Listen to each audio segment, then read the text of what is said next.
Hey, what's up, guys? How y'all doing today? Well, baby, if you are Foxy Brown, prosecutors are saying you are the key witness. Now, listen, before we get into the actual receipts, I want to address a few things because I just want to say something. I have something to say. Okay. I hear all the chatter, I see it, I hear it, I understand it. And I want y'all to know I don't give a who ha he ha what because I don't know who these new people on the channel, new people on the internet to my channel think they're talking to. Baby, let me remind y'all something because we're about to get into the Foxy Brown receipts. But let me remind y'all something, right? I am a YouTuber, but let me remind y'all I am an investigator.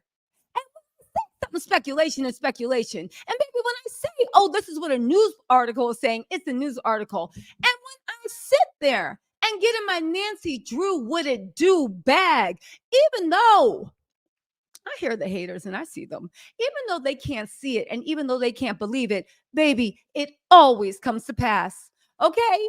Let me tell y'all something. Say what you like about me. You cannot like my voice. You cannot like my hair. But let me tell you something to all the haters. All right? Y'all not going to literally put me in a box acting like I'm a hoo ha ha wah wah conspiracy person looking at birds flying upside down and making new theories. Baby, this channel is based on facts, evidence. When it is speculation, we say it. It's based on news articles and it's based on good old fashioned work. Listen, y'all want the receipts for Foxy? We're going to give the receipts, okay? But I am going to tell everyone, y'all going to stop playing with my name, right? And spin me around like a sucker. Let's look at my greatest hits before we get into Foxy, okay? The Jonathan Oddie stuff. 10 months ago, everybody called me a liar. Everybody said I was making up stuff. Everybody said I was putting 20 on 10. Baby, we are the ones that were the first people, check the timestamps, to drop the Jonathan Oddie interview and and find Diddy's very first freak off victim and a video of him talking about a freak off back in 2012. Y'all thought that was just a lucky shot? We were the first ones to see that weird stuff going on the internet. Look at this. We were the first ones to identify Diddy, Ron Burkle, Jonathan Oddie connection. We were, yeah, I get it, right? I get it, right?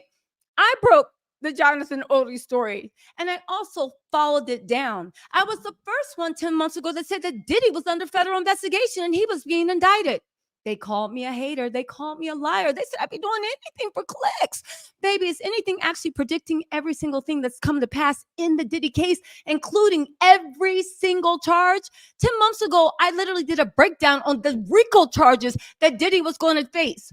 Smex trafficking, money laundering, blah, blah, blah, RICO charges. They said I was doing anything for hates and clicks. And now look, see the reason why, and I see it, I get the haters. I know why y'all mad. The reason why I can do flashbacks and repost this is because the same mess that I was talking about 10 months ago, I still get it how I live it, 10 toes down because I'm standing on business. My ish from 10 months ago and the investigative reports I did 10 months ago and the links I made and the news articles I sourced from are not only still relevant, but now everybody feels comfortable speaking about it because you see it on MSNBC. You see it on NBC. You see it on CBS. But baby, title tells y'all know from the beginning, y'all saw it on this channel first. Y'all saw it on this channel first. Look at the timestamps. That's why y'all mad. I can recycle everything I want, baby. I got baby, I have over 6,000 videos. I've done over 1,000 videos on Diddy. And baby, no, it hasn't been talking about one flew over the cuckoo's nest. I saw Diddy's left stock do an assassination on JFK. See, I get it. People on the internet aren't new to my channel. And I get it. My haters always want to discredit me. But what we not going to do is act like I am not a 100% investigator. What we not going to do is act like this little engine that could choo-choo YouTube channel hasn't broken some of the biggest stories surrounding Diddy and hasn't been 100% accurate. When I tell y'all just need to listen. Again, if you're coming for the receipts, I got it. But I just need to wake everybody up, pop out and show. Because what we not going to do is have a narrative about, she just be Talking about what? Talking about who? Let's go through the greatest hits, shall we? And check the timestamps just in case y'all think, what did I mean? Case in point, because this is a good one, right? I was the first one to do it. I was the first one to leak it. Check the timestamps 9 months ago, 10 months ago. And again, check all the hate videos talking about it, right? What do we have here? Exclusive. Hold on. What do we have that just dropped? Let's also not forget that the LA Times, the New York Times, you want to go on the radio online? The Sun. You want to go to NBC? They are all posting. Sean Diddy Combs agreed to pay $6 million in hush money to Mel Escort, who said he was disgraced rap mogul sex slave. That just dropped today. This is 2024. What are we? October, whatever, 2024. They talking about Jonathan Oddie, the same stuff 10 months ago when people said I was just making up stuff and I was just a conspiracy theorist, as if I am not one of the best investigative bloggers on YouTube. Look at this. You want more, baby? This is directly from NBC. Alleged Trump Duro gunman Jonathan Oddie went from dead broke to property buying spree in 1 month. They just posted that today on October 9th. You know who else posted that? I posted this 10 months ago, I believe around December 1st or 2nd. I don't know. My mama was making cookies and eggnog. I just know it was around the holiday time. Again, they call it crazy. See, I get it. See, a lot of my haters, I get it. They can go to Pacer and they can pull up court documents, and that's cool. Anybody can. But it takes a little bit more than that to really honestly connect dots, right? And I get it. Now people feel safe repeating things, because when I went out on a limb and told y'all what my network was feeling, what my sources were saying, I just got baby, listen, I was the first person to say that the NYPD launched a second investigation. I was the first person, and Tattletales will know 10 months ago, right?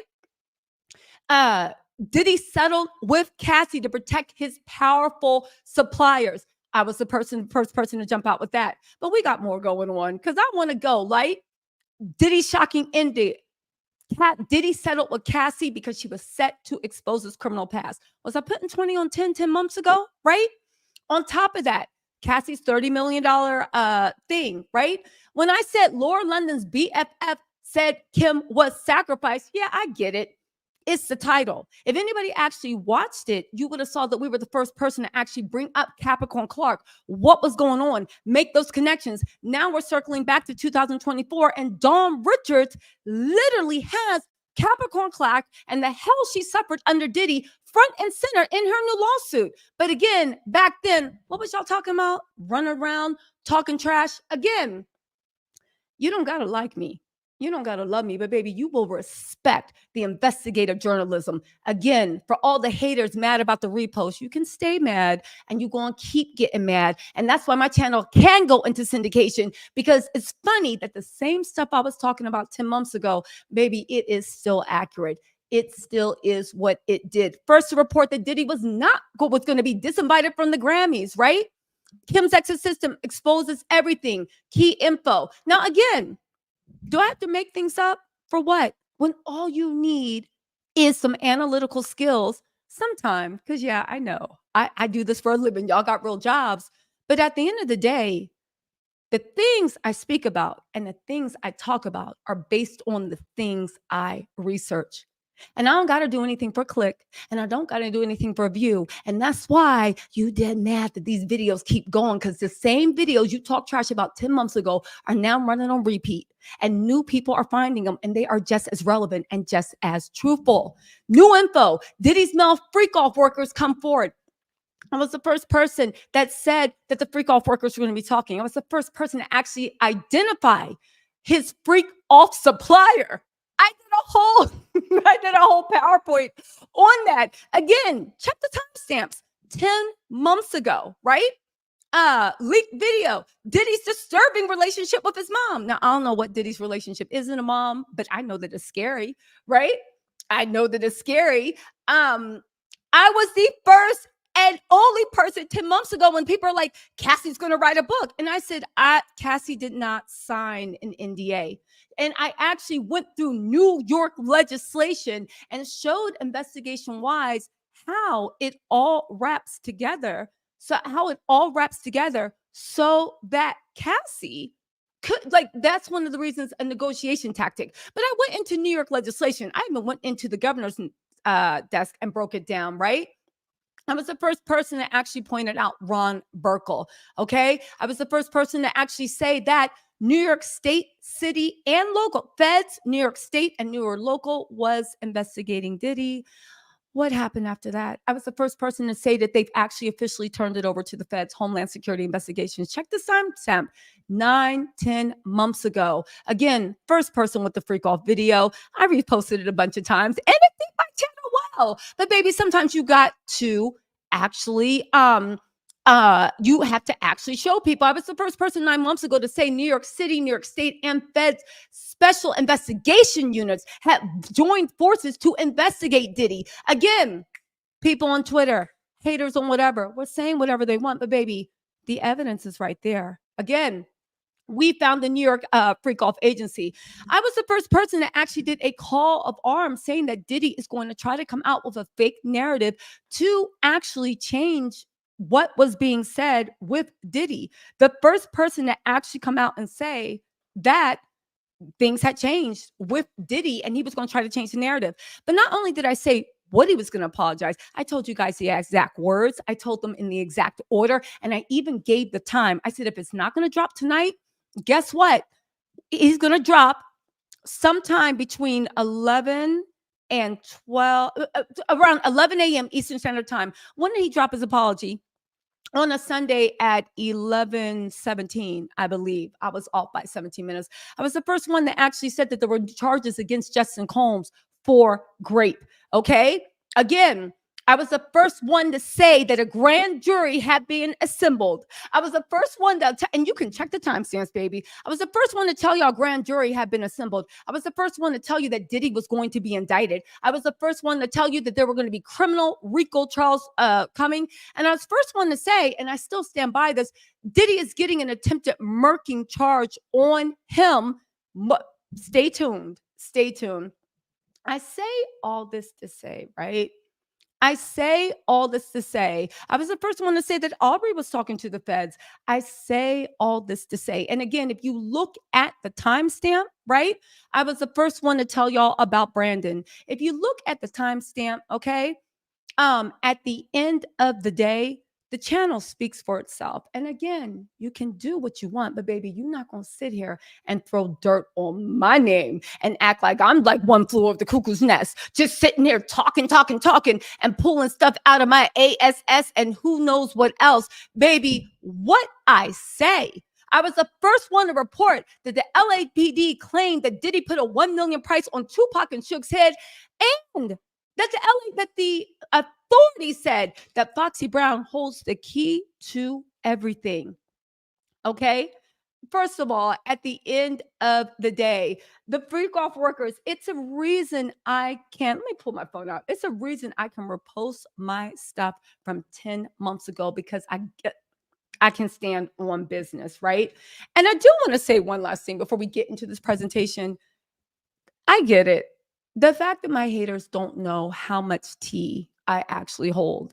There's a reason why people talk to me. There's a reason why, if you've been on this channel, you've seen the Diddy stuff broken before it was on the LA Times, before it was in the New York Post, before it was in the New York Times. But was it not exactly how we said it was up there? And now everybody wants to come and speak on it, which is cool. It's a story. But what you're not going to do is group me into being some conspirator theorist that doesn't know what I'm talking about. But that said, right? Listen, but that said, let's get into this stuff, okay? Just one tell for the new people on my channel. There's a reason why the main players, that the main players are also talking to me. We got Gene Deal, we got Little Rod, we got Tiffany Red, we got Natanya Rubin. The list goes on, baby. Check the interviews. There's a reason why people feel comfortable talking to me. I hold secrets and I hold them well. I know people talking about whatever and they mad that I'm reading off of lawsuits, but baby, it's public information. And if people want to stop hating and actually go get to the money, they could do it too. or maybe they can't. Maybe the best thing they can do is talk about me. I was the first person. I get it.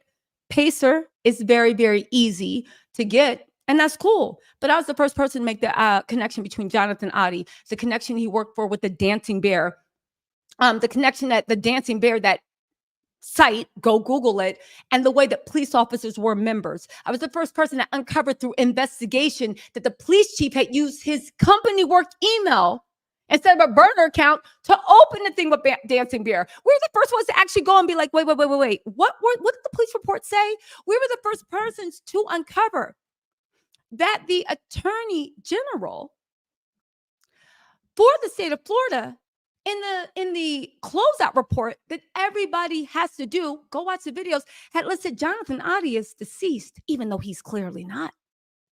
We followed the case for months and months and months. We went to the court document. We talked. Again, that's what investigation looks like, okay? But at the end of the day, right? At the end of the day, okay? Let's get furthermore to these receipts, because I'll tell you one thing. People, again, look at the dates, May 19, right? I literally that evening had y'all on watch. Go watch it, and told you exactly what was going to happen, how, and it happened exactly how it was going to happen. And I broke down the PR strategy. Baby, my receipts are run and ready. You might not like the face. You might not like the delivery. You might not like the lighting. I know nobody likes the lighting. And y'all lucky y'all got a good mic today. But again, baby, you can't deny what's in your face. And for the new people come in, we're not establishing this thing. Oh, she just be talking. Baby, it's not my fault that you can't read past the headline. And it's not my fault that you don't sit and sip the tea, because everybody that does knows, baby, it is thorough. There is a reason this blog has turned into an industry newsletter. Anyway, y'all, with that, with no further ado, let's get into what y'all came for with the receipts for Foxy Brown. Because I will say this, nobody is going to play with my name. And what's the quote? Spin me on some sucker shit at all. Because first of all, you got to watch the video and you got to listen to what was actually said. But you know what? Since somebody don't want to, let's actually get into this receipt. Foxy, this is directly from Vibe magazine. Foxy Brown could be a key witness in the Tupac Shakur murder trial. This is an article on Vibe that was sourced to the Sun. Since y'all want to know where I be getting things from, baby, it ain't from Flight to Fancy. And it ain't from I don't got anything better to do. I read, I research. That's actually what I do when I'm not talking trash and making jokes. That's what I actually do for a living. Sin City Secrets, female 90s rapper with critical info being wooed by Keith D prosecutors to be a witness in the Tupac Shakur murder trial, right? Now, like some people said, they could never make me talk. All I got to say is I hope you paid your taxes. I hope everything's in order. Because last time I heard, the feds make everybody talk. You got to talk. But see, since y'all want to go, these are the sources. Now, let me tell you what the actual story actually said. I can't read verbatim, but baby, we're going to roll through this.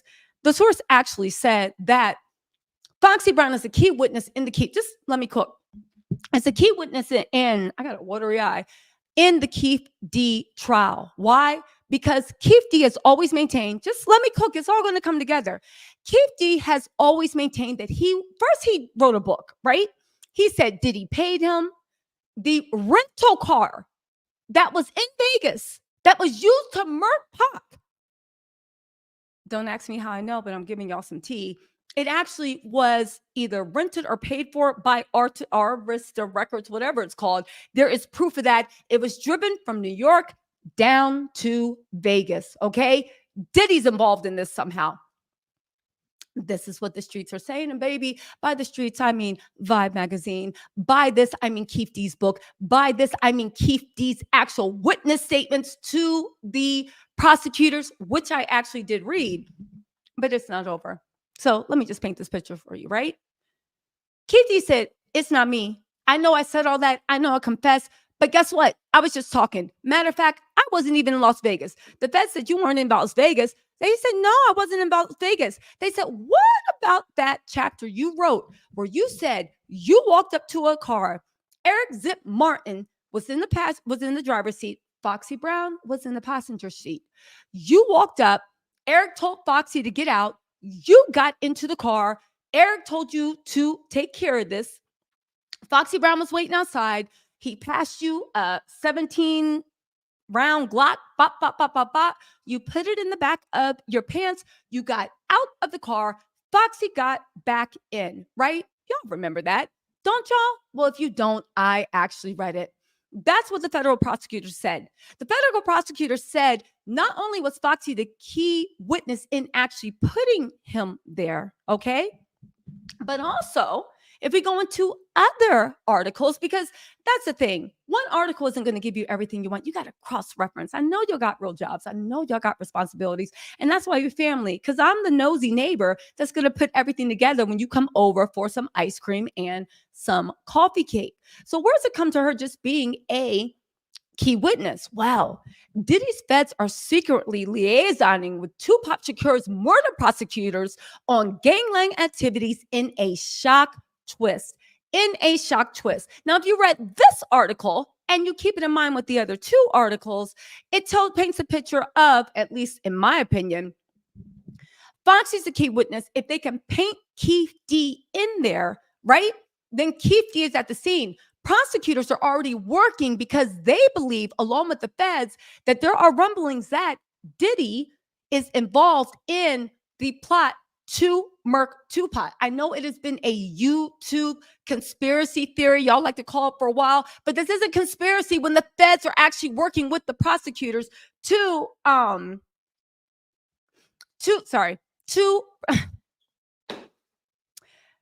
going to finish saying this.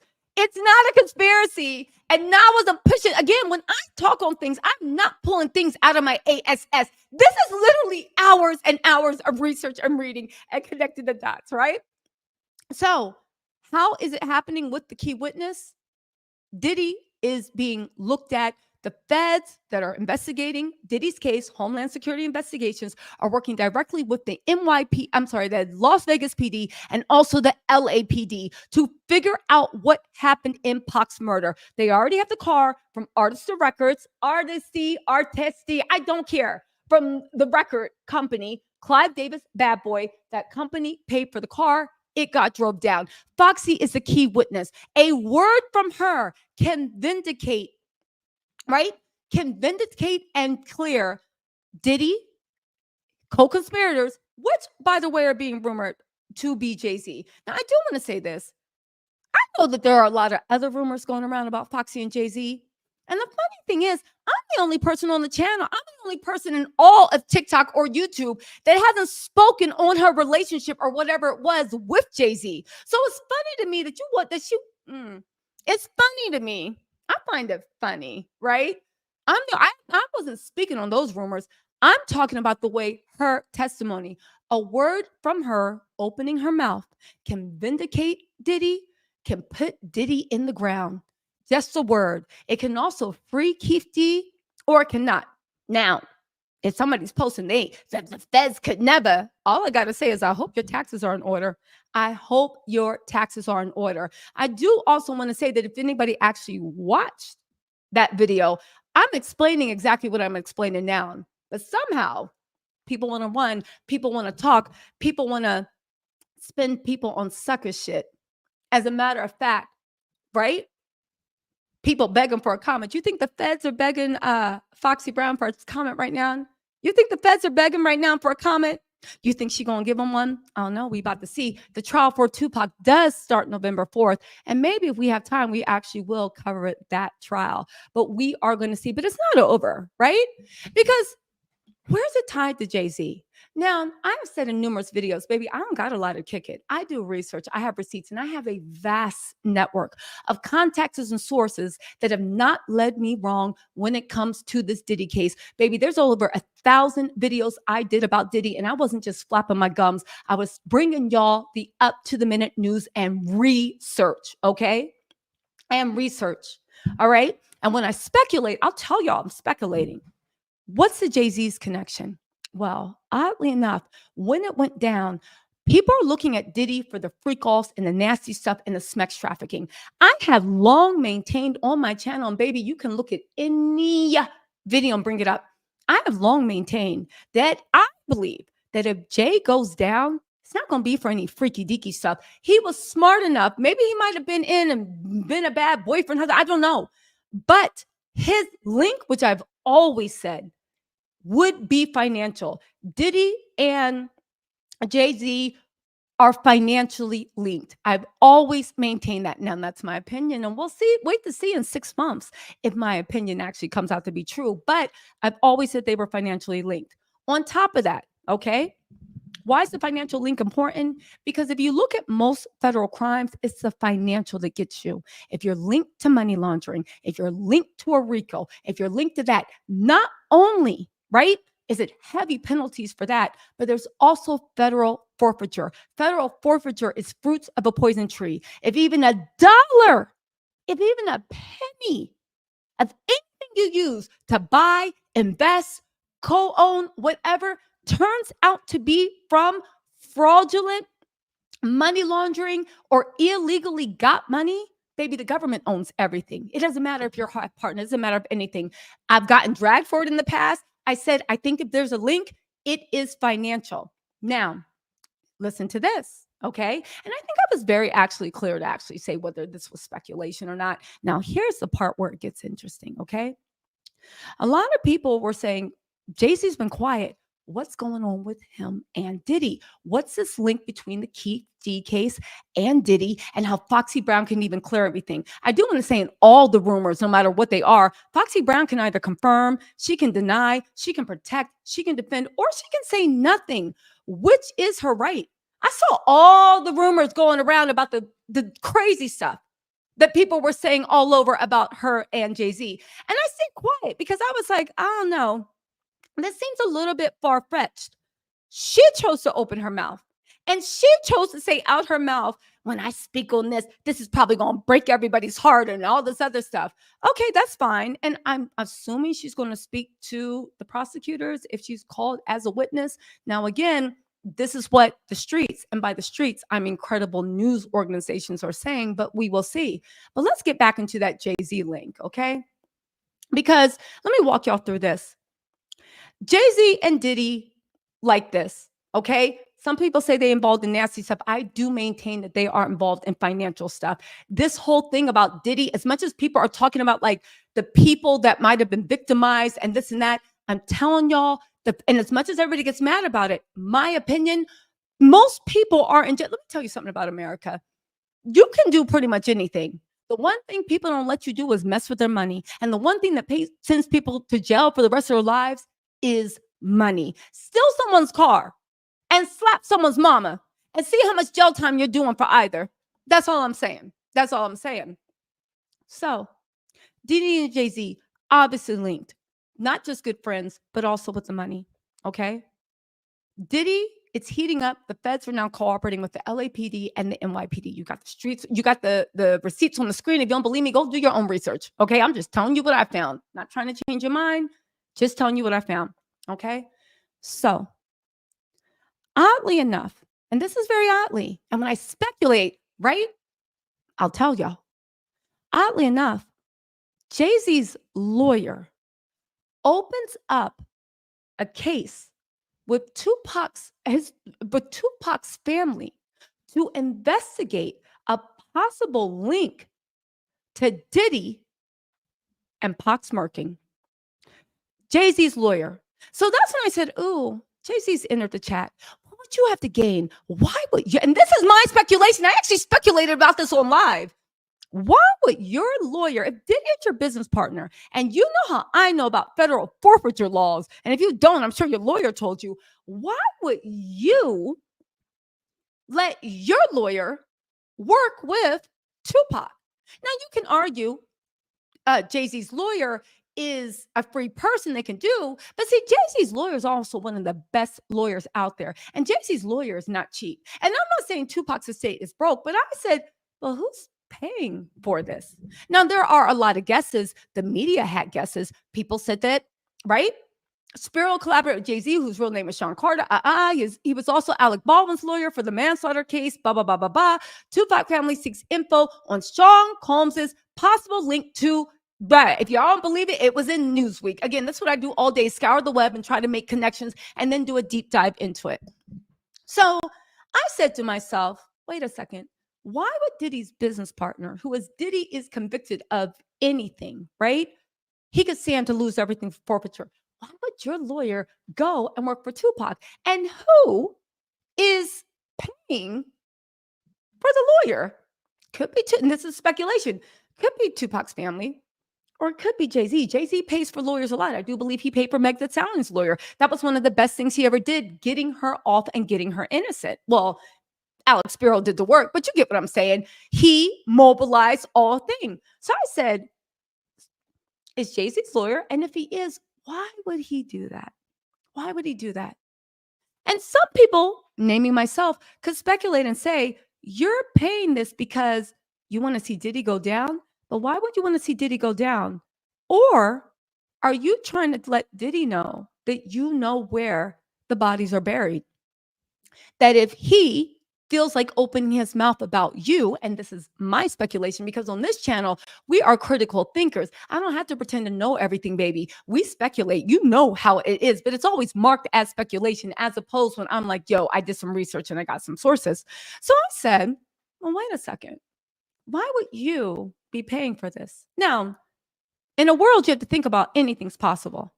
You're just a good Samaritan. And you're tight with Pac's family. I didn't know, but you're tight with Pac's family. You wanted to do the right thing. Okay. I mean, that's a very valid point. 2, Diddy knows a lot and he holds a lot of secrets. And you need a guarantee that Diddy might keep his mouth shut. So you need Diddy to know that we have people working on this. And if you want to open your mouth, then guess what? We can open our mouths too, because I know where the bodies are buried just like you. Now and again, that might seem far-fetched because the lawyer wouldn't engage in anything illegal. And if Jay-Z knew anything, how could he cover it up? I know. There's a lot of like loose ends, but it's a theory. 3, you've turned on Diddy and you want him to go down too. I mean, you could say, why would you want somebody who is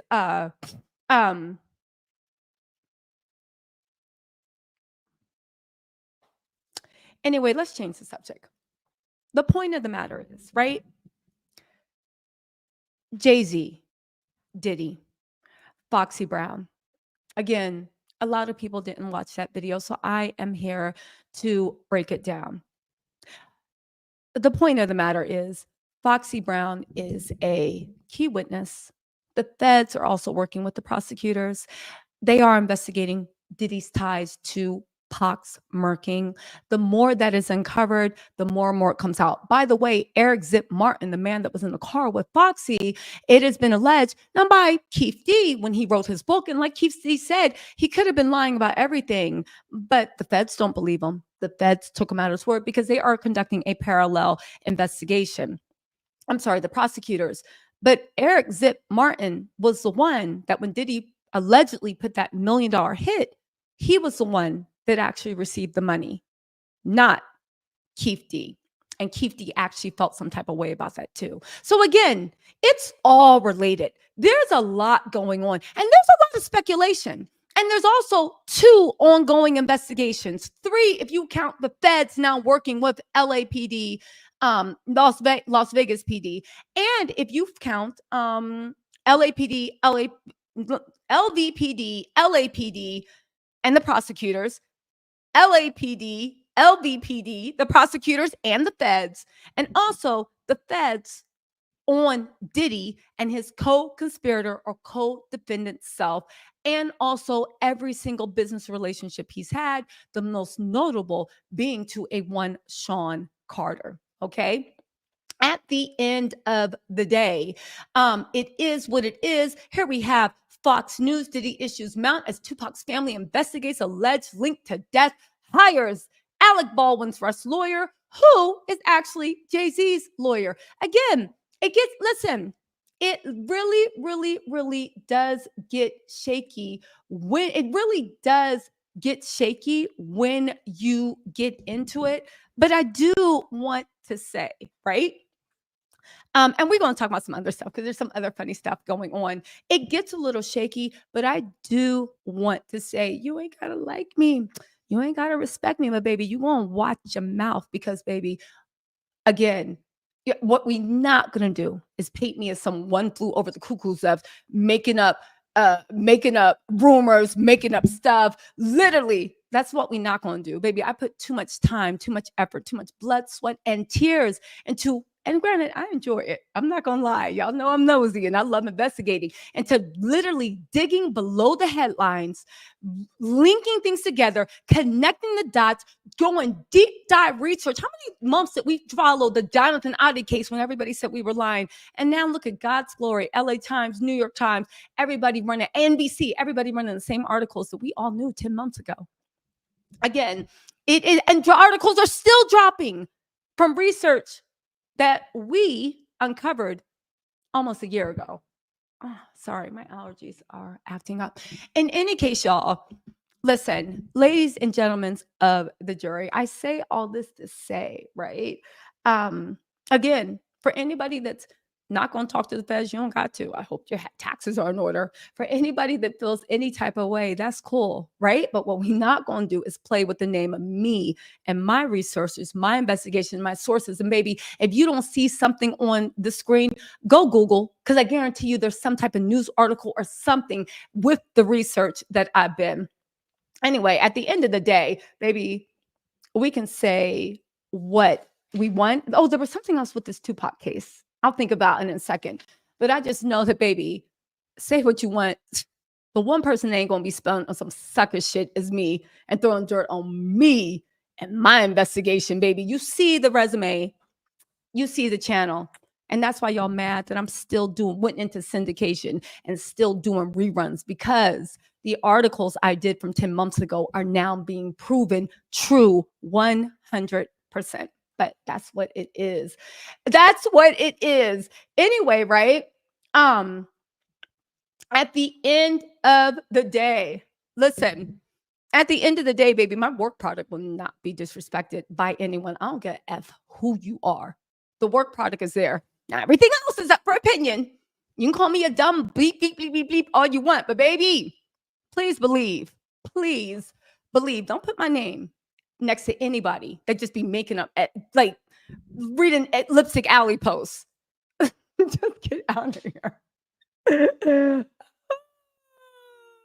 Listen, at the end of the day, also, let me take some questions from y'all. Let me take some questions. I'm going to actually take some questions from the live. I know usually I be doing this. Baby, listen, at the end of the day, I enjoy what I do and I love doing what I do. And things get further and further and further and deeper. And honestly, anybody can find this information. I mean, it takes a little bit to piece it all together. You got to have time and a nosy mind. But at the end of the day, John Henry, thank you so much for the super chat. Victoria Otto Harpending said, that's right, Tisa. We know the work you put in. Thank you. Teresa Fournier, thank you for being a member. H Max said, talk, Tisa. They ain't got, yeah, that's right. In the words of Diddy, you ain't got shit to say, right? Except hating on what somebody else is doing. Y'all mad because my channel went into syndication because 1,000 videos in and being proved right time and time again. My shit aged like fine wine. Meanwhile, you private in videos, thoughts and prayers. Anyway, right? Also, Shy Real King said, talk that talk, Tisa. Yeah, speak of facts. Adrian Law, thank you for being a member. B said, Tisa Damas, thank you, B. Appreciate you. Yes. Thank you for the super chat. Shantivia Cochran, thank you for becoming Shantivia. I like that. Shantivia Cochran, thank you for becoming a new member. ARA said, talk it, pop out and show them. Ooh, I know that's right. And also, Tosha, what's up, Tosha Smith said, Tisa, for all the reason you just mentioned is why they hate them. People are not focused on the facts, focus on you. And that's why you popping, baby. They can keep focusing on me.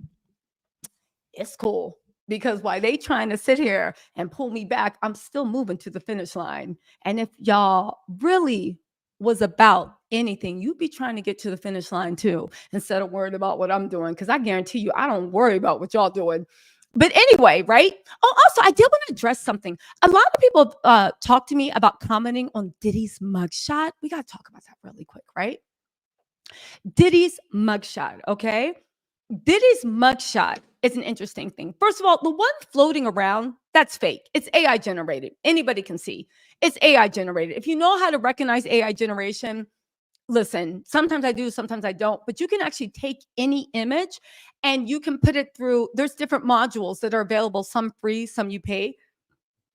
And they can tell you if the image, what's the likelihood the image is AI generated. That picture, when you put it through the module, is about a 94% that it's AI generated. But here's the thing, right? The reason we haven't seen a mugshot of Diddy is quite simply Homeland Security investigations as a course of matter. When they have high profile people, they don't release mugshots. It is their policy. You can go to their website, you can Google it, you can ask ChatGPT. As a course of policy, when they have a high profile client, before the trial is settled, you don't see the mugshot. So when people say, how come we never saw a mugshot? Let me tell y'all something. And I will put this on every source I have. Diddy is miserable in prison teaching the rats and roaches the Harlem Shake. He busy in prison cycling through the many stages of grief, I would imagine. He's mad, sad, scared, angry, delusional. We're going to beat this. We're going to beat this. Like, he is going through a bad breakup with himself. He is going through an ego, a death of the ego in his cell because he is in solitary confinement. And he's cycling through that anger, rage, regret, sadness, longing. Oh, he's going through all those things. Diddy is in the Manhattan Detention Center. I have that. I will stake my channel on that. He is 100% there. Again, you can go to the Department of Homeland Security investigations. We didn't see Jeffrey Epstein's mugshot until after he had been convicted. We didn't see El Chapo's mugshot until after he had been convicted. And when you look at the perp walk, right? The reason we didn't see the perp walk is because Homeland Security investigations rolled up on Diddy because they were angry. He literally thought he was going to derail the whole investigation. They rolled up on that mug. Diddy was outside. They rolled up into that mug and snatched him up. They were sitting there. And again, the decision to arrest him came very, very last minute. Let's not forget, his lawyer out of his mouth said that they were negotiating for Diddy's surrender. Now, I don't know if that's true, but they said that they were negotiating for Diddy's surrender, okay? They were not. And also, when they take people into custody, the fact that they said we're going to hold a press conference and they said that the investigation is still ongoing, that's how mad they were. The investigation into Eric Adams is not ongoing. They got all their evidence, right? And then they said, we come to arrest you. You've been indicted, right? They said, you are under arrest. Eric Adams turned himself in. He's been arrested. They arrested Diddy prematurely. Whatever he was doing, and they're saying it's obstruction of justice. They're saying whatever he was doing was so beyond the pale, and it angered them so much and was so disrespectful to the investigation. They literally labeled him, you are a danger to the public, and you cannot be on the streets. So keep that in mind. The investigation is not over. There is a superseding indictment on their way. And I told y'all one person that is going to be in the superseding indictment. All the original title tells y'all know who I'm talking about. Everybody else, you're going to have to dig through. But I literally gave details. I gave a name and I gave what the charge is. Again, do I know everything? No. But when I tell y'all this is legit, it's legit. When I tell y'all, well, you know, we speculate. I've got no problem saying we speculating. We are speculating. And when I tell y'all, yo, I read, and when y'all see me reading on my phone, I'm not reading something I wrote in my Google Notes. I am reading actual news articles, you know? Also, Eve said, great news, great entertainment, great book club. Keep doing you. Oh, I'm glad you guys like that book club. I really liked it too. Y'all, did you hear that Amazon pulled down Kim Porter's book? Yeah. Remember when I said, sounds nice, but I'll believe it when like things get pulled down? Yeah, they actually got. Remember when I said if something is a lie, you can go to court like that and get an injunction to stop all sales, saying sales will irreparably harm, blah, blah, blah, blah, blah, blah, blah, right? On top of that, and what did they do? What did they go? A day later, they went and they got that mess pulled down. So at the end of the day, it is what it is. Okay. At the end of the day, it is what it is. I do want to say, right? Rox Falk said, Rox, you funny. Rox Falk said, Tisa, I need you to find my baby daddy. I got $50. Yo, line them up. Baby, I am the person out of all my girlfriends. If something's going on, I be like, what do you come sit down? What do you know? Where were they at? I just need a few questions. Okay. Yeah, I got it. Just leave me alone. I'm gonna hit you back. I'm gonna hit you back in a couple of hours. And before you know it, baby, we got blood types. I got security footage, literally zooming in, literally on the phone with them. Go to minute 3, 12, 15. Yeah. Now zoom into 3:28. Yeah. What do you see there? Yeah. We got them. We got them. But yeah, listen, it has always been my thing. Miss To Calde, thank you for being a member. And also Kitty Cat said, well, Jay Railroad Tupac Trial if Diddy doesn't rant. Now here's the thing, right? I will stake everything I have on this. I think that the financial crimes for everyone involved are the biggest things that's going to carry the longest jail time and all that other stuff. I'm telling y'all. But again, y'all gotta listen to me. I do believe justice will be served, but I think it will be for financial. And this goes even with Diddy's Web. And this goes with Combs Enterprises and everyone. Like, look at, I mean, if I was Wingstop, I'd be worried. Not because Wingstop is involved, but the fact of who are the investors in Wingstop? What is going on with, again, all these franchises that people bought, if it was bought with poisonous money, baby, the whole tree has to go. It's fruits of a poison tree. It cannot be allowed to stand. When this web that everybody's talking about, and I know the smex crimes are no, I don't want to say sexier. That's the wrong word. I know that they're more. I mean, listen, it's like a Shonda Rhimes thing. Like it draws the attention because you have like the victims, you have the sadness, you have the corruption, you have the sheer depravity. It literally is like a disgusting picture you can't look away from, right? But when it comes into all these cohorts and all these co-conspirators and all this stuff, I 100% believe, just for me, that the financial is what's going to be, is what is going to pull a lot of people down. And I know people are scrambling, if you read the news reports, to get their videos so that they don't want the video. But I think behind the scenes, the actual true power players are worried about how they're going to cover up the financial ties. Again, in America, financial can bring that. But that's my unpopular opinion. I said this 2 lives ago and y'all dragged me. It's my unpopular opinion. It is my unpopular opinion, but it is my opinion nonetheless. We'll see what turns out. But I do think that web is going to go because it's hard to prove. It's a lot of stuff. Diddy was so crazy with it. A lot of stuff we look at now and it's easy to prove. But you need to realize that the Busby law firm said they got how many phone calls in 24 hours? All these lawyers working, they get people all the time. There's a lot of stuff you have to wade through. And then if you look at Diddy's people and their motion to dismiss that they're going through, right?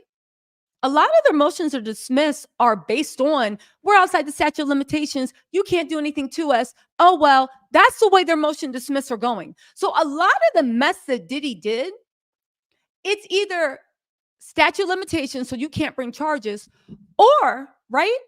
Or even worse, there's not even enough evidence because people don't remember. There's not even enough evidence. So you have to remember that the people that come forward, that is not everybody that Diddy's harmed. These are the people that people that had enough proof and they were in the statute of limitations or proof that it was grape or something where there is no statute of limitations and they came forward. That's the thing. But you got to remember, there's a lot of people that maybe want to come forward, but they don't got the proof.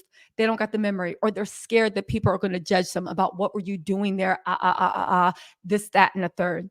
So if it's that hard after 25 years of carnage, if you believe the victims, and I do, y'all know I do, after 25 years of carnage, if it's that hard, right, to even get Diddy. What about all the other people that might have been playing, sliding down all the slides and riding on all the rides? Imagine how hard it is to get them, especially if they came in on some grimy stuff like, yo, like, ain't no fun and my homies can't have none. You know what I'm saying? On some grimy, disgusting stuff. How hard is it going to be? It might be easy, but I think if it's this hard to even bring down the mastermind, and more charges are coming, how hard? I do think, though, the financial crimes, I think whatever financial crimes there are, that's going to be easy. There doesn't need to be a witness. Baby, the transfer shows everything. There doesn't need to be testimony, baby. We see whose account it went from. Ha ha ha. It does. You see what I'm saying? It's clean cut. Men lie, women lie. Numbers don't lie. And that's why the financial crimes, once you find out what's going on, they are the easiest to prove. Because once you figure out where the overseas accounts are in Germany and Italy and Japan, wherever, once you figure out where all these overseas accounts are and you figure out like where money was sent after that, baby, like, please, it's like once I figure out what your bank statement is and what your passcode is, baby, I saw what you ate for breakfast 3 years ago. Oh, you stopped at what is this? Okay, you stopped at Dunkin'. You seem to like the egg and cheese. Oh, you Muslim, you don't eat bacon? Okay. Cool. And you got a what? A mocha latte, a coconut colada. Okay. I know what you have done, what you ate for breakfast. I know how much spending money you have for the week. You said you had $1 million, but I'm looking at your declined transaction at Shop and Go, and it said you tried to get $13.99 of groceries and it was declined. You sure you had $1 million in spending money? It's so easy to piece together things from financial, and that's why I think everybody in Diddy, from even the power players are super powerful. They cannot change bank records. But then again, maybe they can. I don't know. In this world, anything is possible. Abstract Oracle said Amazon only took down the Jamal Millwood version. Oh, really? Oh, thank you, Abstract Oracle. Thank you, Abstract Oracle. I did not know that. And thank you for the super chat. See, here's the thing. When you investigate things, things change from day to day. Last time I checked, I thought both had been taken down, but see, thank you, Abstract. I need to go and look into that some more. Hold on really quick, y'all. Hold on really quick. Also, hit that subscribe, like, whatever, right? Hit that subscribe, hit that like, hit that everything, as you can say. And circulate, baby. People say the lie spreads faster than the truth. I don't believe that. I believe the truth spreads faster than the lie. And baby, it's Tattletale's media. I just made that up. I'm not a media company, but shut up. I was trying to make a real thing. I am the truth, so I spread. It sounded good in my head. And then when I said it, I was like, girl, abort mission. Don't say it. But anyway, right? Let's get into this, right? Let's get into this. Okay, so listen, really quick. I'm taking questions about the Diddy case, questions about the Keith D, questions about everything. Because I know when I'm talking, I just be on my soapbox. But you know what? I want to say thank you to the people that support me. I want to say thank you to the people that help me. Thank you so much, Rim, of course, B, and also thank you, Mikkel. Ren, I want to say thank you to everybody that supports me and helps me. Thank you so much, Jamie. Thank you so much. So many people that are there for me. And I want to say thank you to my haters because y'all talk about me more than anyone. So thank you also. Thank you also. Listen. Oh, hi, Tisa Merce. This, that, and the third. Yes, that's me. That was me when I was a kid, and my parents were like, "Where were you? What were you doing?" You know, you'd be questioning. You're like, anyway, so out of this, that, and the third. And my mom would be like, "No, roll it back. Who's Ada, and who was this, that, and the third?" And I'd be like, "Damn, anyway, Ada, this, that, and the third." You know. So let's see. Listen. Yeah, exactly. I want to say thank you. Yes. I want to say thank you to the people that held me down in the dark times. Lorianne Gibson, Cassie, Love, right? I know Diddy watches think, you know what? Let me just say this. Because now that Diddy's in jail, we can breathe a little bit of relief, right? Do you ever realize that? Because like my mom and dad said, always said, Tisa, don't worry. No matter what it is, this is why it's impossible for me to be embarrassed or shamed. Like when I mess up, y'all know I'm just like, well, that happened. When my wig like flew off in the ocean, remember I had that 30-inch bust down because I was like, I'm not straightening my hair and this and that. And a 30-inch yaki straight bust down, just, whoo, but I saved it, right? People are like, how come you weren't embarrassed? And I'm like, because my parents always told me there is nothing in this world you can't come back from, except for death. And honestly, who knows? Because we haven't even crossed that little canyon, right? But there's nothing in this world you can't come back from except for death, right? And most of the time, and again, I'll be honest with you, my parents never had to face anything that did happen. I often wonder if Diddy is literally, and you know how when something goes really left in your life, it's very rare that you can trace things back to the exact moment when you effed up. And I feel like the exact moment Diddy's sitting there in his cell, literally talking to rats and roaches and naming them and like, doing this stuff. But Diddy's such a psycho. He probably acting like Lord of the Flies, probably like torturing the rats and roaches, pulling their like legs off and whatever. He probably on some Lord of the Flies mess. He needs someone to boss around and tell them to go to Junior's and bring them back some cheesecake. If y'all see a line of rats scouring the Juniors to get some cheesecake, Diddy is powerful, right?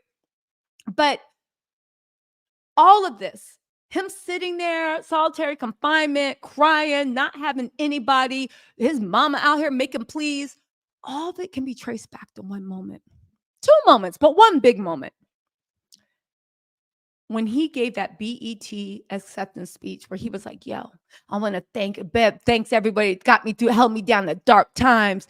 TD Jakes, Lorianne Gibson, and Cassie. Love.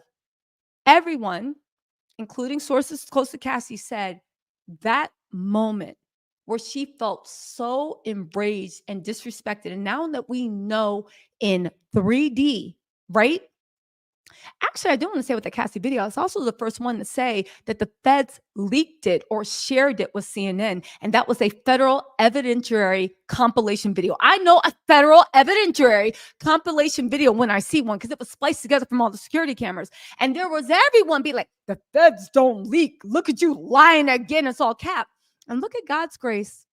The U.S. attorney was there in Diddy's bail hearing. And if you read the transcript, the U.S. attorney said that video was shared. Didn't say leaked, said it was shared. Now, listen, English is my first, second, and only language, but we all know the difference with shared. Again, I do want to say I was right about that as well. But getting back to that video, that's when Diddy, for whatever reason, thought he had an advantage over Cassie. He really thought he had an advantage.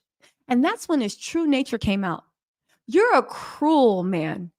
You're an arrogant man. You're a boastful. I'll be honest with you. I don't care about boastful people because I'm like, it's not a big ego if you can back it up, right? But you're a cruel man and you're an arrogant man. And even when you are about to take a win, and all you have to do is just let Cassie go in peace and keep a little bit of her pride, a little bit of her dignity, a little bit of her sanity in that moment. Because you knew that you were going to settle with Cassie. Now, you were going to lowball her and do all this stuff. And I get it, right? Pay, because Diddy's notoriously cheap. Pay the least amount of money. But you knew that you were going to settle. And all you had to do was just give Cassie her money and let her go away and just keep a little bit of self-respect, a little bit of pride, a little bit of dignity. Just let her walk away feeling like a human being because everybody wants to be seen. Everybody wants to be heard. And everybody wants to feel like at least they're respected, right? But that's when his nature came out. And this is his nature over and over and over, that for 25 years he was allowed to get away with it. But it was in that moment when he was probably in his head and was like, don't say nothing. Don't say nothing. I'm not going to say it. I'll say it. Yeah. And shout out to Cassie. Love. Because you're a cruel man. You're an arrogant man. You're a hurtful man, but you're also an idiot because you decided, like you've done with everybody, that Cassie, no, she might be able to walk away with a little money, but she ain't walking away with her pride. She ain't walking away with her dignity. She's not walking away with an ounce of self-respect. You're going to take that from her because you're a vampire. And that's what you get off on. So in that moment, you chose. And the thing is, people can change. I don't know about Diddy, but people can change.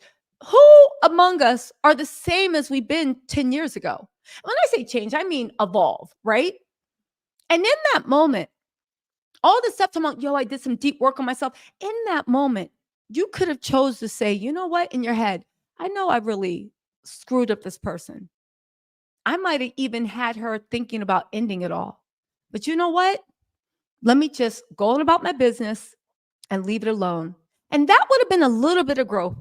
But in that moment, he decided no. And he decided to show us and to show Cassie that he always is the person that she said she was. And he decided to send a message that Cassie was always going to be the person he thought she was. And in that moment that he took that dig, because he is evil and mean and cruel and arrogant, in that moment, Cassie's head clicked and she said, yeah, no.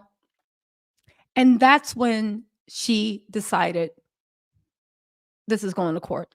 Now, like all big decisions, she was furious about it. She felt enraged. She thought he was mocking her, which looking back, I guess he was. The negotiations fell apart.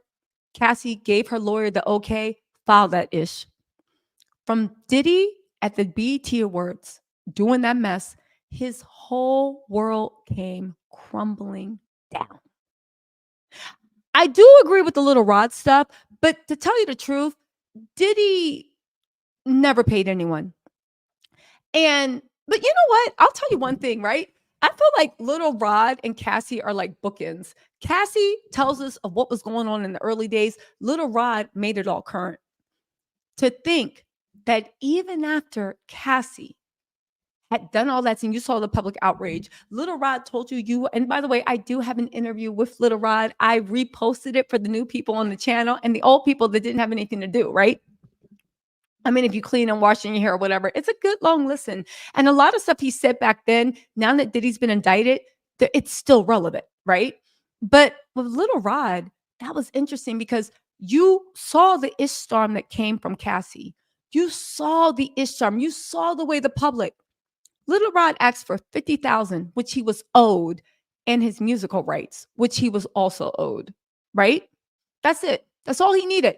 He felt degraded. Same thing as Cassie. He'd been through a lot for different reasons, but still, he'd been like, yo, I'm never again. I need to get out of this, right? Let me go back to the church.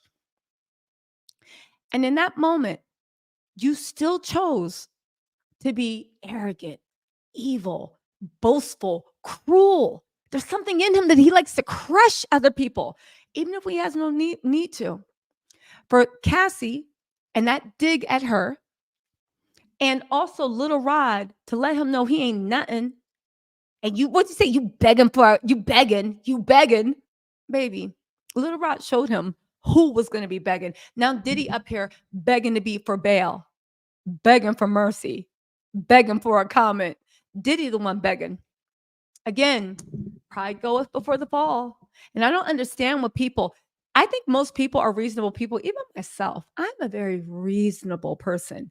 I just want people to approach me nicely, talk to me nicely.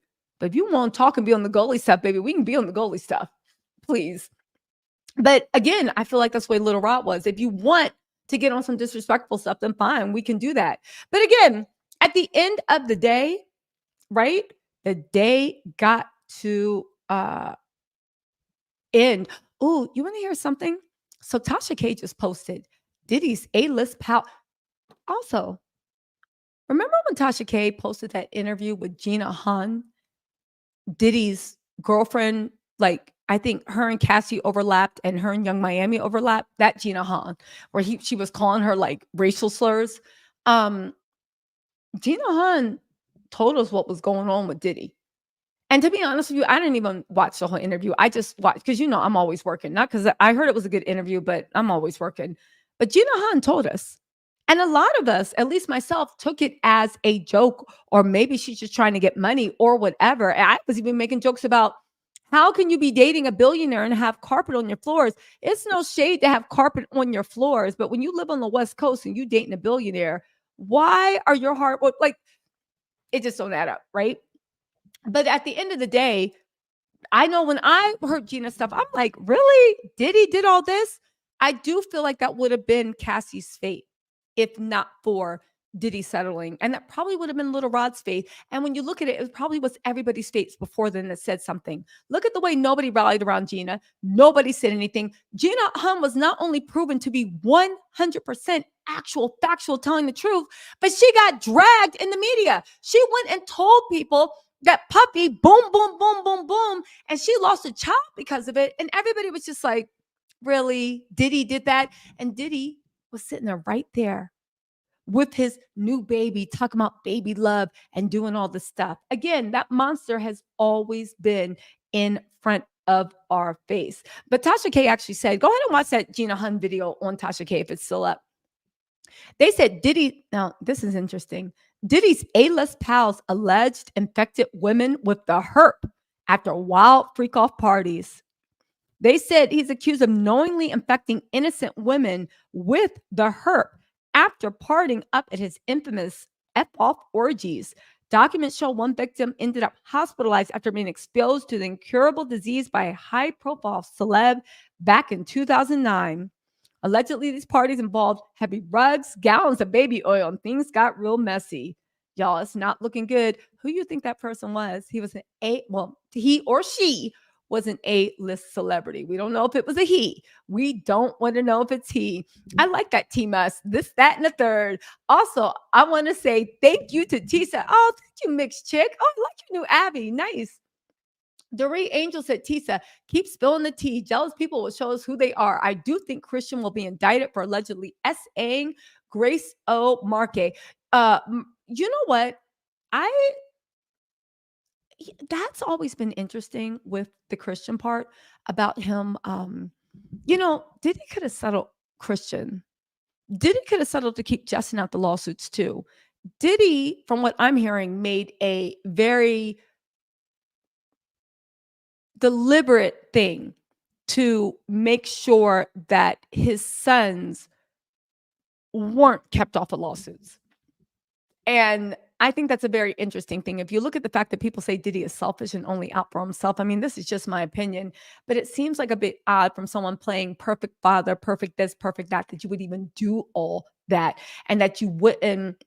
Thank you, Dory. And that you wouldn't do what you can to protect your sons, especially when you know what type of lifestyle they live and how shaky it was getting. And especially regardless of what Little Rod sued him for, and regardless of what Cassie sued him for, Diddy knew what he was doing. Diddy knew what he was up to. And Diddy didn't care. Dink Babe TV, thank you so much for the super chat. Azor TV said, hey, Tisa, good to see you out here thriving. Oh, thank you, Azor. I appreciate that. And thank you for being a member for 15 months. Also, Harvey 13 Girl 18 said, Tisa, you never hear about Diddy's sister. They knew. You know what? You want to hear something funny? I've never focused on Diddy's sister because she doesn't seem to be in the limelight. She doesn't really seem to now, I could be wrong. I don't know his family dynamics. I'm just saying from the outside looking in. She does not really seem to mess with Diddy.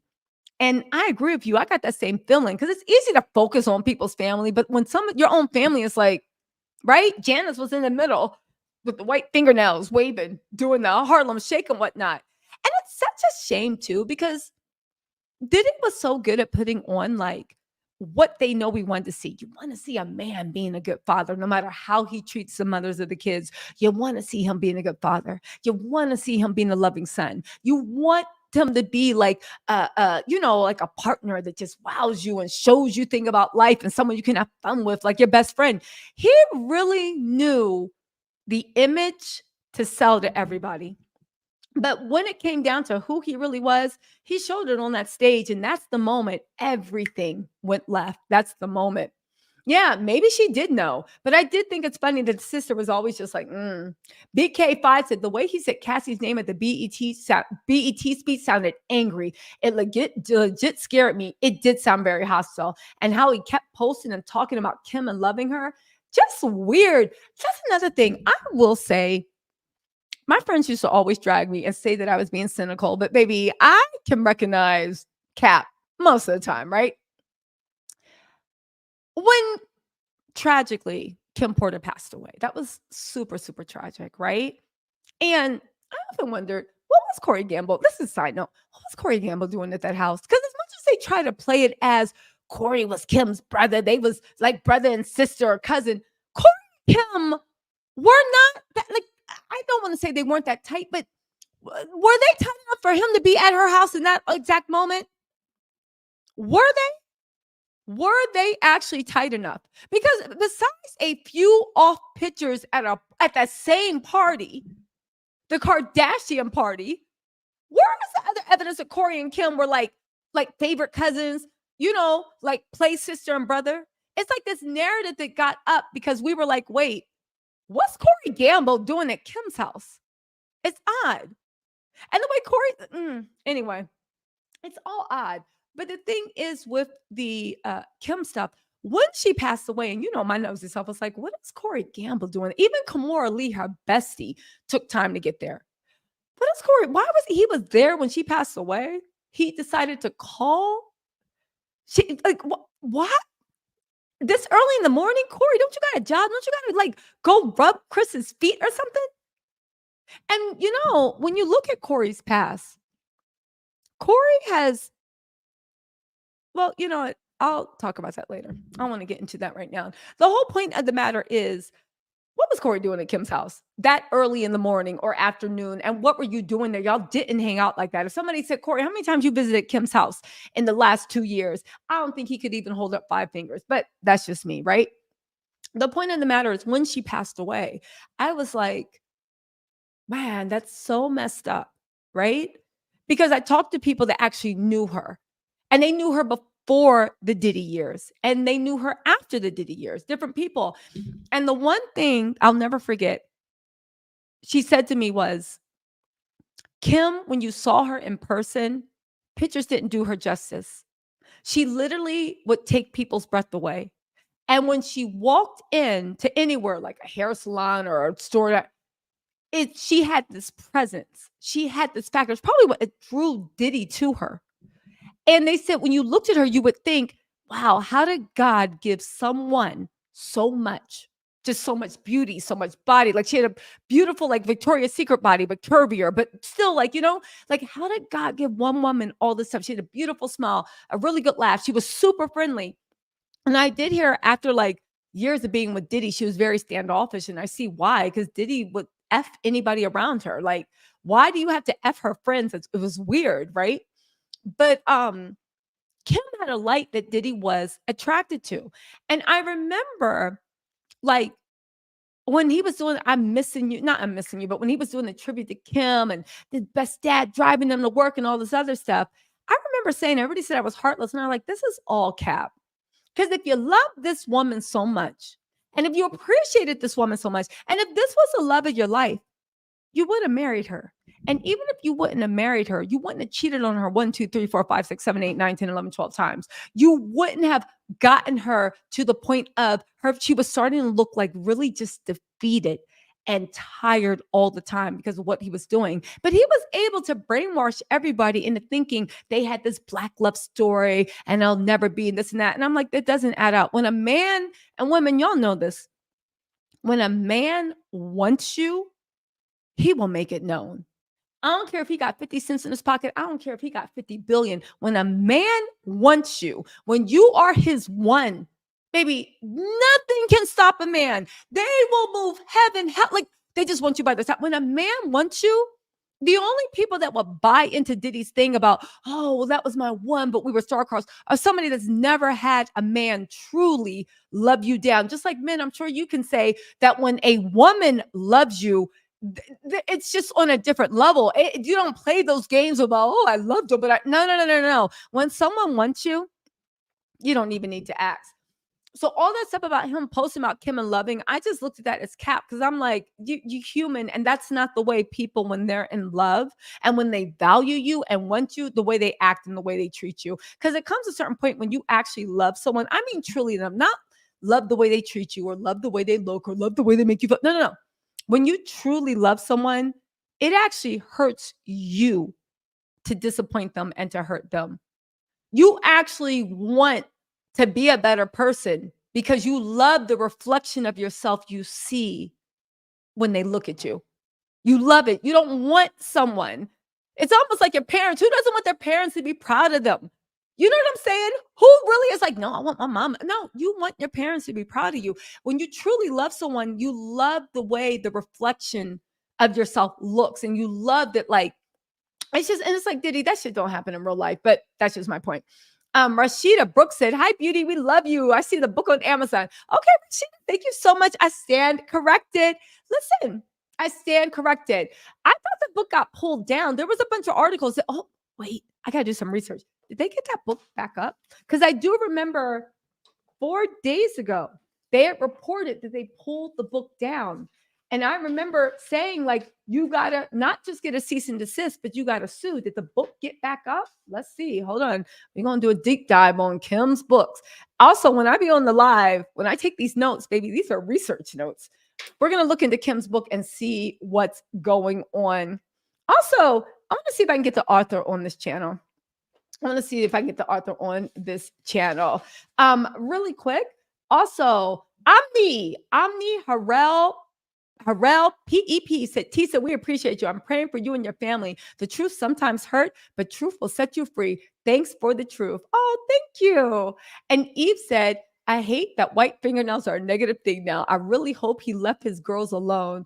I just happened to notice how many pics after Kim died when the girls have white nails. Now, here's the thing, right? I'm not even going to let my mind go to that because I would hope the biggest monsters he is, that's just off the table. I do think it's odd. And this is one of the things that makes him so creepy. His thing of control. It's like, if you like, it's weird. It shows that, like, Diddy's a bit vulgar. No? Because it's like wearing an outfit your man likes, but wearing it around your family. Right? Yeah, your man might like it when you just are home, the two of you, or when y'all go out on a date. Or it's like, no, even better. It's like wearing a swimsuit that you wear when you going on vacation with your man and you want to, like, pop out, walk around and see what you got, right? And your man's like, that's right. That's mine. But wearing that same swimsuit around your family, it's a bit vulgar. It's a bit weird. Again, maybe that's just my family. They feel like, put some clothes on. What is wrong with you? Ew. Why are you walking around looking like that? It's, again, that's what I look at it when I see Diddy and the white fingernails. The fact that you are pushing on your mom and daughters something that, according to Cassie, has a very sexual, dark sexual, hardcore, freak a leak deek, every day of the week sexual. It's weird. Again, it's the same way I see people wearing thong bottoms and, like, the little swimsuits that don't even cover up anything on the top. Why they're at with their family. I mean, even extended family. Your kids are one thing, right? They don't care. Like, they're like, like, if they're little kids, they don't care. But when they're at, like, with their extended family and they're on a public beach, and it's like, really? All that? Like, it's just a little bit vulgar. Like, you can do it, but especially when there's, like, extended family around, you sitting up there running around in a thong bikini, like your mom and dad are, like, trying to order virgin pina coladas. It's just weird. But that's just me. Mikey S, thank you so much for being a member. Also, Harvey 13 Girl 18 said Diddy didn't love any woman. He wanted to be Kim. Yo, from your lips to God's ears. Rodney Green said, Tisa, I know you're busy, but the street is saying Jamie Foxx was the one who called the FBI after Diddy tried to unalive him. Can you check? I will. Jamie Foxx is like our generation's Oscar, Truman Capote or whatever. He runs through every single narrative. He runs through every single narrative. It seems like he just minds his business. So besides that weird stuff that happened on the set, I don't know what that was, but I know they tried to convince us that he was better than he really was. But besides that, he seems to just mind his business. You know what I'm saying? Eve said their Sweet 16 outfits were questionable. Now, listen, let me be fair. I actually thought they looked cute in with their Sweet 16 out. They're still young. They haven't filled out with their curves. Like, I don't know. When I see like little girls wearing stuff like that, skin tight, I'm like, "Oh, that's cute." Right? They had a look, but they look like little kids. Anybody that saw Jesse and Delilah in their Sweet 16 outfits and was like, "Ooh, I want," it's like, yeah, there's something wrong with that. The guys that were looking, you know what I'm saying? Because to me, it looked like little kids, like in cat suits, but y'all don't look like women. Y'all look like 16-year-olds that, saw a look and y'all want to put it on. I don't know. That didn't bother me. It really didn't. But I'm pretty free when it comes to dressing. I just don't understand how people mix things that you are aroused by, but then you wanted to be around your family and extended family too. I think that's really, really weird. Again, it's like wearing one of those bikinis where it's like two silver dollars right here and like just one string of dental floss. And yeah, when you and your man, or even you, your man, and it's a couple trip, fine. But when you get around extended family, you like out there, your dad and mom are just sitting there like, Tisa, Tisa, yes. Do you need a towel? Like literally, they're just like, what is going on? You know? Listen. Oh, the thigh high outfit. Oh, I didn't see that outfit. I didn't see that outfit. I gotta go look at the Sweet 16. I didn't see that outfit, Eve. Okay, I didn't see that outfit. Just cause I didn't, but I'm gonna go look at it because maybe I don't know what I'm talking about, right? Um, exactly. James Anderson, this is the guy who beat his producer with the champagne bottle. I knew he wasn't nice, right? Um, uh, I knew it wasn't right, you know. At the end of the day, listen, let me know really quick. I'm gonna be on here for 10 more minutes. Drop your questions in the chat. Do you guys have any questions about the investigation? What's going on? Where things are going? Do you guys have any questions? Let's see. King Cook said, "Don't worry, King Cook." He said, "I just starting from the beginning. My comments will be late today, Tisa. I'm sorry. It's okay. Jump in the chat, right?" Um, Listen. Oh, that's right. Diddy did invite Chris Brown and Rihanna over to his house to talk, even though Ellen DeGeneres called them out. I actually showed that interview because it was really weird with Diddy's body language. You saw, and then I was like, "Yo." I remember I saw that. I was like, "He's a mental abuser," because first he was like, she was like, "Why would you invite Rihanna to and Chris Brown to your house?" Like, and he was like, "'Cause it's my house and I can do what I want." It's just like, she's like, "Okay, but I wouldn't ever want young girls to think." And I was actually on Ellen's side this time. She was like, "I don't want young girls to think that abuse is okay." And he was like, "Well, you know what? In a relationship, things happen, and you got to go through some stuff." And it was straight up abuser talk, that this is just something couples in love go through and blah, blah, blah, blah, blah. And I wanted to give them the space. And what did he say? Same thing he said about Cassie. He said, "I wanted to give them the space because in that situation, they both did things that they could have done better. They both were wrong. So I wanted to give them space to kind of like reconnect and whatnot." But then after, when he got real aggressive with Ellen, but almost to the point of like promise, like it just was making her nervous. He looked like he was about to get violent. And then he was just looking at her. And Ellen was like, "Okay, let's go to commercial." And all of a sudden, just that quick, he was glaring at her, but in a very like devious way. He was like, "Yo, um, no, let's dance." And Ellen was like, "Okay, you want to dance?" He's like, "Yeah." And then he got up and he tried to, and I was like, this is how Diddy disarms people. You go through an emotional roller coaster. You make them feel scared. You make them feel unsure. You make them say, but then all of a sudden, let's dance. You take them to do something out. And then you put on this, like, Ellen was literally sitting there like, what is going on? But that's the way he actually manipulated her. Andrea Pfeiffer, thank you so much for the super sticker. Thank you so much for the super sticker, Andrea Pfeiffer. Okay. Let's see. I'm gonna look into the Jamie Foxx. I'm gonna look into Kim's book, right?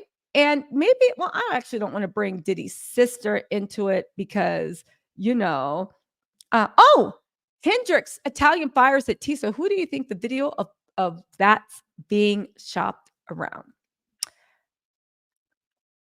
Well, they said it's an A-lister and they say it's a celebrity.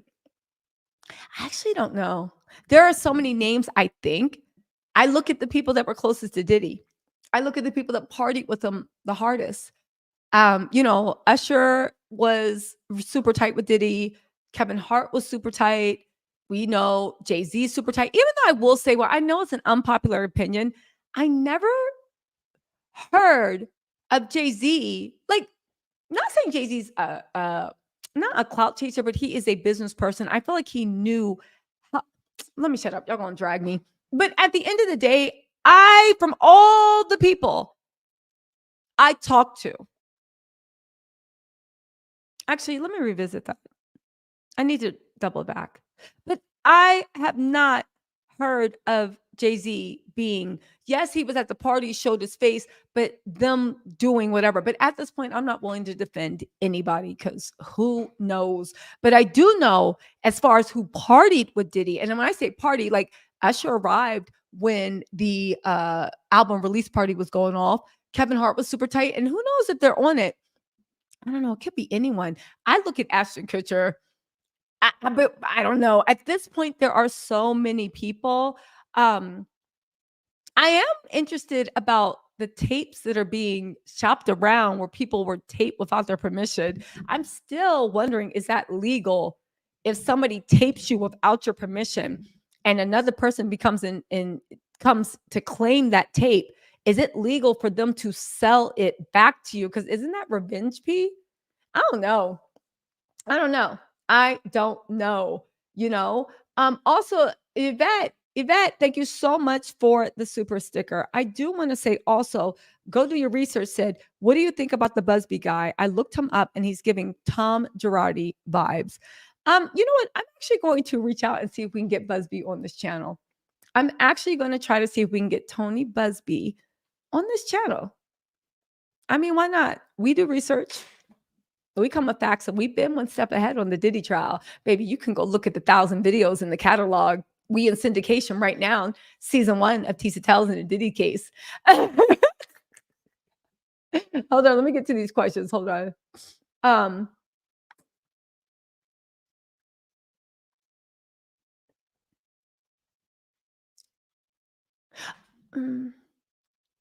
The lawyer for Ariel Mitchell Kidd said the tape was filmed at Diddy's house in Atlanta. A Google search says he purchased the house in 2003 and sold it in 2007. Well, I mean, Usher's from Atlanta, but who knows? Y'all know. Well, you know what? Actually, let me listen.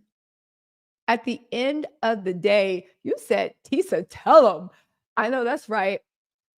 Oh, Busby did an interview with Chris Hansen. Oh, that's nice. Allie Carter. I'll reach out to her and see if she wants to come on the channel too.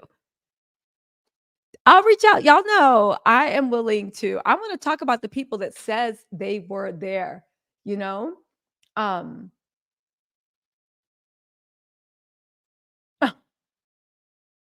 oh, mixed shake. That's a good one.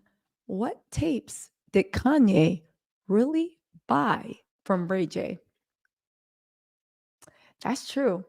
What tapes did he really buy from Ray J? What tape? Because she looks so relieved. So relieved. Woo! Listen, listen, Dame Dash, I will say, he's set to take down Rockefeller. Jay-Z should have never tried to snake him on that deal because now Dame Dash is on a mission. Did y'all see that thing where Dame Dash was like, yo, I started feeling weird. And I was like, yo, he could have put something in my drink too because he literally accused. Yo, Dame Dash is funny. I know he wouldn't, or maybe he would. Let me reach out. I would love to have Dame Dash on my channel. Dame Dash is a character. He is a character. I saw him on what? The Art of Dialogue, and he was on one other channel. Have y'all checked out the Art of Dialogue lately? They are doing their thing. I know y'all saying, Tisa, you should check out the Art of Dialogue and see what type of camera they got. The Art of Dialogue is doing their thing. Top quality production, lighting, interview style, and he's a good interviewer.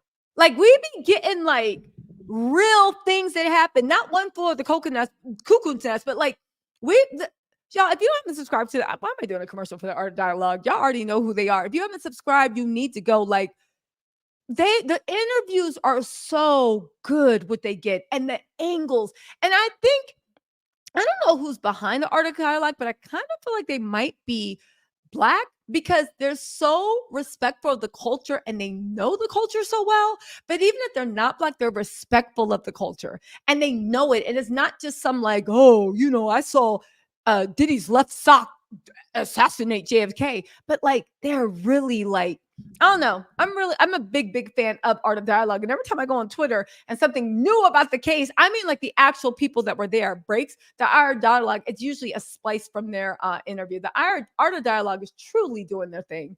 Truly. Susan T, thank you so much for the super chat. Also, Yvette said, was there a celebrity that performed at the Super Bowl accused of spreading STDs a couple of years back?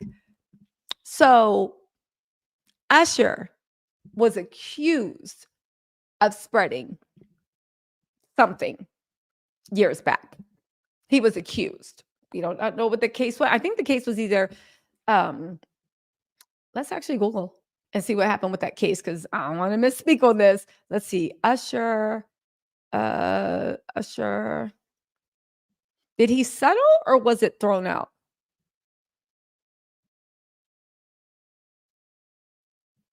Oh, they said in Forbes, Usher seeks, this is in June 28, 2018. So he had a case for the herp. He had sought the dismissal because he said the plaintiff knew they were having unprotected smacks. And because she knew they were having unprotected smacks, she assumed the risk of getting infected. It was a $20 million lawsuit. It has been dismissed. Oh, it was settled. It was dismissed because he and the plaintiff, Laura Helm, reached an amicable solution. Wow. She sued Usher on the grounds that he allegedly exposed her to the herp during a sexual encounter. She initially sued him for $10 million, claiming that Usher opted out of informing her of his condition prior to engaging in sex together. Later, she raised that amount to $20 million, citing emotional harm and punitive damages as a result of the situation. The long-standing class action suit the long-standing class action suit was later filed to be dismissed for technical reasons and then was later refiled in 2018. According to the docs, Helm filed to dismiss the suit earlier this week, claiming that both parties were able to reach an amicable resolution. That sounds like a settlement to me. Additionally, the dismissal was filed with prejudice, meaning that it can't be refiled in the future. Such a move is typical when the case is typical in the case when the financial settlement has been agreed upon. However, neither Usher nor the woman have disclosed what the presumed settlement was. The singer, nor represented on his behalf. So Usher didn't issue a statement on the matter. While the STD, they're saying, is relatively common in the United States, the incident undoubtedly put strain on his personal relationships. In 2018, him and his wife, Grace Miguel, separated after 2 years of marriage. As previously reported, the decision to split was a mutual one. The pair issued a joint statement noting that they remain deeply connected, loving friends who will continue supporting each other through the phases of their lives. In the related news, rumors of a widespread herp outbreak at the 2019 Coachella and Stagecoach festivals ran rampant this spring. As reported, officials from the Riverside County Department of Public Health had to come forward to set the record straight, issuing a statement that debunked the reported claims that there had been an increase in reported herp outbreak. Well, there you have it. A woman sued Usher, saying he gave her the herp. They later, it's assumed, settled. They said they reached an amicable solution. However, Usher said that he was accused of sexual battery and fraud in the lawsuit over the claims. Wow. Oh gosh. She said, when I first heard he had herp, I couldn't believe it. I would have never consented if I had known. He said the pair engaged in sexual conduct after an Usher concert where she was celebrating her 19th birthday. Okay. Usher wanted Usher said that Usher said that at the end of the day it should be dismissed because she knew that he knew, it says plaintiff knew of the risk of having unprotected sex with him. Usher is asking the Georgia court to dismiss the lawsuit with Laura Helm that alleges he knowingly infected her with herp. He claims that he owed her no duty of care and that she knew the risk of unprotected sex. So he's not even denying that he has herp. He's just saying that she should have used protection. He asked the court to dismiss the lawsuit. She alleged that Usher exposed her to genital herpes during the encounter in 2017, and he didn't tell her he had been diagnosed with an incurable sexually transmitted disease. And he was diagnosed in 2009, 2010. She claims she tested positive after experiencing symptoms and reading online reports of the alleged diagnosis. Wow. She alleged negligence, fraud, battery, intentional infliction of emotional distress. In addition to arguing he owed her no care duty, he also claims that she could have been asymptomatic. So he said she also could have had it with her. Yeah, yo. So I don't know. Can we place Usher at the scene of the crime? Can we? Can we? Also, Yassid, is Ali Carter part of the lawsuit? I don't think she's part of the lawsuit yet, but she might be. I wonder if she's actually on the Fed list. I don't know. I have to research Ali Carter some more because she has so much stuff. She's been talking for years. But yeah, we'll see. Marie Rose said, "What's up, Tisa? Can you do some more makeup videos?" You know what? One day, as soon as this Diddy stuff dies down, I'll start doing more fun stuff on the channel, right? Aw, aw, Fafani Colon said, Tisa, this Haitian gal love you so much as you love Haitians. You always unapologetically show us love and mentions. You are Grinna Banda. I love it. Ask a Haitian to translate. I actually know a Haitian. I'll ask. Grinna Banda. Oh, thank you. Thank you. Thank you. Thank you. All right. So listen, right? Again, Usher, she's saying that Usher had it. Usher settled with the woman. The judge didn't throw it out. They reached an amicable solution. Woo. Yeah. Listen, what about Diddy passing around? Listen, that's for the feds. I do hear that a few freak off workers have a lot to say. And that what can I say? Stay tuned. I believe that the male freak off workers have a lot to say when it comes to that. Let's also not forget the Jonathan Oddie stuff and why Jonathan Oddie, in his interrogation, said he settled with Diddy because of Diddy gave him the thing. But that's neither here nor there. Okay. So anyway, listen, let me get out of here. Listen, I know people don't care no more, and I'm not trying to shame anyone that's actually living. That's not the point. The point is, it's proof that something happened. They can't say these people are lying and they weren't there. Something happened, right? You know, something happened, Tisa, you seem to be hinting Foxy Brown might be forced to talk because her taxes may not be in order. No, that's not what I was making a joke when I said, I hope your taxes are in order. I hope everything else is going on. That was a joke because when the feds want to talk to you, you talk to the feds. And if you don't, well, we see what happened with Little Kim. I am not implying at all that there's something wrong with Foxy's taxes, that they're not in order. Baby, listen, when I speculate, y'all will know. I'm saying that you think the Fed's begging her for a comment? You think the prosecutors are begging her for a comment? I'm saying that when prosecutors want to talk to you, you talk. Or we saw what happened to Little Kim.